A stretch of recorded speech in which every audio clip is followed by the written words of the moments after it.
नमस्कार।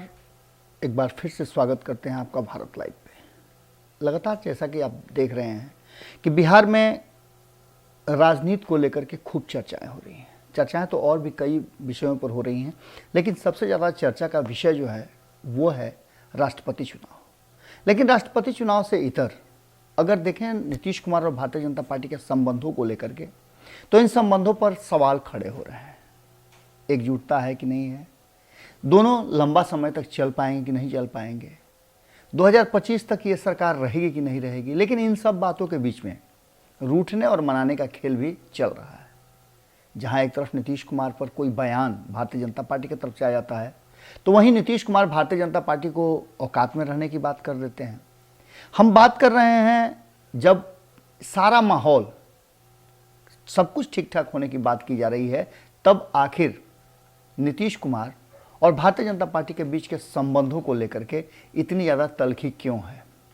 इस बीच में भारतीय जनता पार्टी नीतीश कुमार को साधने में, उनको मनाने में कितना सफल हुई, ये कहना थोड़ा सा जल्दबाजी होगा। लेकिन नीतीश कुमार को मनाने के लिए भारतीय जनता पार्टी जब अपने प्रतिनिधि को भेजती है और उस व्यक्ति को भेजती है, उनसे बातचीत कराती है जो नीतीश कुमार के साथ लंबे समय तक एनडीए का हिस्सा रहे हैं, राजनाथ सिंह को अधिकृत किया जाता है और राजनाथ सिंह नीतीश कुमार से बातचीत करते हैं। इस बातचीत का सिलसिला चलता है और इस बातचीत के बाद अगर राजनाथ सिंह संतुष्ट हैं तो कितना संतुष्ट हैं, ये बड़ा सवाल है। क्योंकि नीतीश कुमार से बातचीत करने के बाद राजनाथ सिंह देश के अलग अलग राजनेताओं से, अलग अलग मुख्यमंत्रियों से और अलग अलग दल के नेताओं से बातचीत करते हैं। इन सारी चीज़ों को लेकर के जो चर्चाएं चल रही हैं कि नीतीश कुमार राष्ट्रपति के उम्मीदवार होंगे कि नहीं होंगे, राष्ट्रपति के चुनाव में वो भारतीय जनता पार्टी एनडीए का साथ देंगे कि नहीं देंगे, ये सारे सवाल हैं। इन सवालों के बीच में लगातार जहां एक तरफ विपक्ष मंथन कर रहा है, वहीं भारतीय जनता पार्टी भी किसे राष्ट्रपति का उम्मीदवार बनाया जाए उसके चयन के दौर से गुजर रही है। इसका सीधा सा मतलब है कि भारतीय जनता पार्टी को फुल सपोर्ट चाहिए और आंकड़ों के हिसाब से नीतीश कुमार का भारतीय जनता पार्टी के साथ होना जरूरी है। क्योंकि वोटों के आंकड़े जो हैं वो हजारों में, लाखों में जाएंगे। हालांकि आप जानते हैं कि इसमें चुनाव जो है वो लोकसभा, राज्यसभा, विधानसभा और विधान परिषद के सदस्य करते हैं। इन सारी चीज़ों को लेकर के जो खबरें हैं उसमें नीतीश कुमार के मन मिजाज को टटोलने के लिए राजनाथ सिंह ने फ़ोन किया।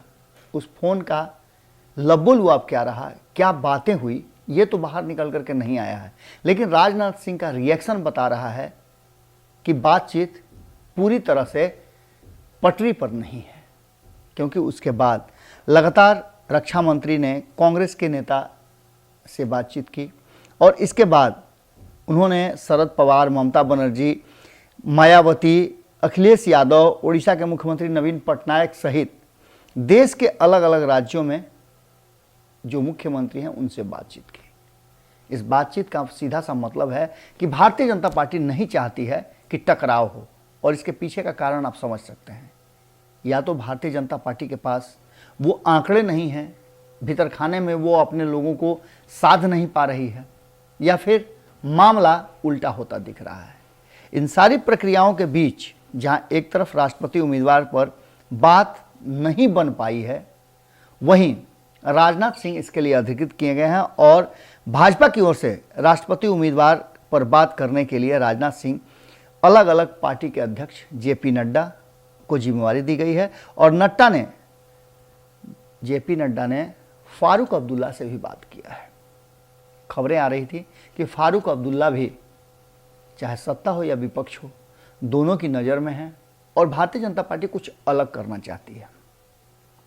फारूक अब्दुल्ला का नाम विपक्ष का जो साझा बैठक हुआ था उसमें भी चर्चा में आई थी।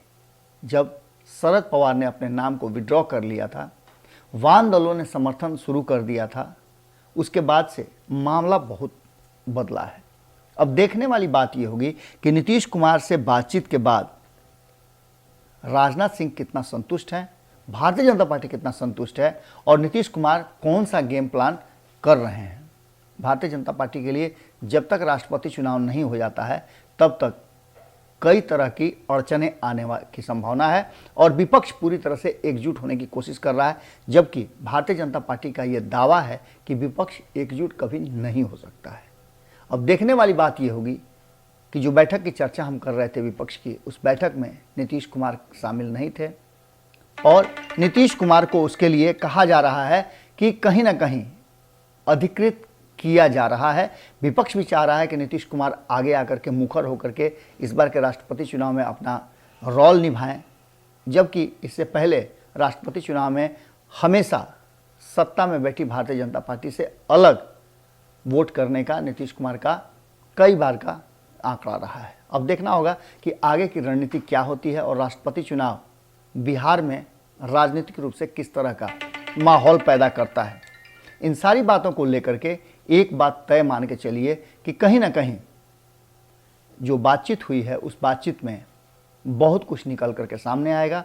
भारतीय जनता पार्टी की निश्चित रूप से संतुष्टि तो नहीं है, लेकिन कहीं ना कहीं परेशानी जरूर बढ़ा दी है नीतीश कुमार के बातचीत ने। जुड़े रहिए भारत लाइव के साथ, खबरें अभी और भी हैं। अगर ये वीडियो पसंद आई और वह बिहार के राजनीति और बिहारियत से सरोकार रखेनी तो सब्सक्राइब बटन दबा के चैनल के सब्सक्राइब कर ली। ओजे एगो घंटी बा, ओकरा बटन दबा देला से कुल सटीक और मारक खबर रुआ मुफ्त में मिल जाई। अगर रुआ पत्रकारिता के हमनी के नया प्रयोग में सहयोग कर चाहतानी तो ज्वाइन बटन दबा दी। पेटीएम नंबर नोट कर ली 9386816700। धन्यवाद।